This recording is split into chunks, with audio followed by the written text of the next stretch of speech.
কই হেরাও কইলাম অন্য কিছু করেন আমরা এইটা চাই না যে এলে একটা পাঁচ ফ্যাক্টরি অন্য কোনো একটা ফ্যাক্টরি দিই আমাকে একটু ভালো হ্যাঁ এখন কিনছে হ্যাঁ থাকবই হ্যাঁ একটা কিছু করবই হ্যাঁ লস দিব না তাহলে এই যে টাইস ফ্যাক্টরিতে আমরা ঘুম পারুম কেমনি আমরা কইছি কি এই এলাকার মধ্যে ওইটা যে করবেন তাহলে আমরা ঘুম পারুম কেমনি আমরা দিন ভরা কাজ করি রাইতে হইলে ঘুম পারুম আপনারা শুনবেন না শোনা যাবে ইমুরা মসজিদ দিমুরা মসজিদ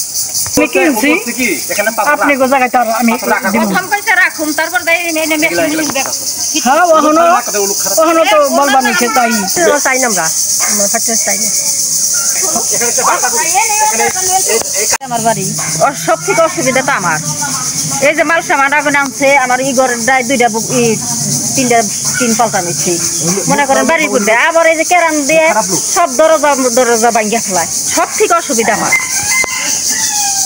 এটা নেওয়াটাই ভালো মনে করি আমরা এখানে যে বিল্ডিংটা করছে ভবনটা তৈরি করছে একজনের জায়গা 100 জায়গা তার দখল করে এটা এলাকার গণ্যমান্য চেয়ারম্যান লইয়া কমিশনার লইয়া বসছিল তো উনি যে জায়গাটা দখল করে নিচ্ছে এটা টাকাটা দিয়ে দিবে আজকে 1 মাস উনি সময় নিচ্ছে 1 সপ্তাহ 1 মাস হয়ে গেছে ও টাকাটা দেয় নাকি এবং তার জায়গাটা ক্লিয়ার করে দেয় নাকি আশেপাশে যারা আছে এই যে কারখানা তৈরি করবে এখানে ওই সব দিয়ে তারা ঘুমাইতে পারবো না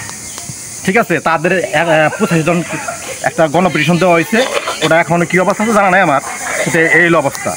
এনকা মানুষ সবাই একটা আতঙ্কে আছে এই বিষয় কিন্তু পাবলিক চায় না এটা খোলামেলা জায়গা করবো এখানে তো ওই যে 50 ফিট দেখেন যে মসজিদটা 50 ফিট অনেক দূরত্ব এই কারখানার ওই একটা মসজিদ 100 ফিট তো এটার ভিতরে কী করে হয় এই অবস্থাটা বুঝছেন না মানুষ এখানে খুব আছে আর কি উনি এখানে অনেক মানুষের সাথে এরকম ধরনের দুর্ব্যবহার করে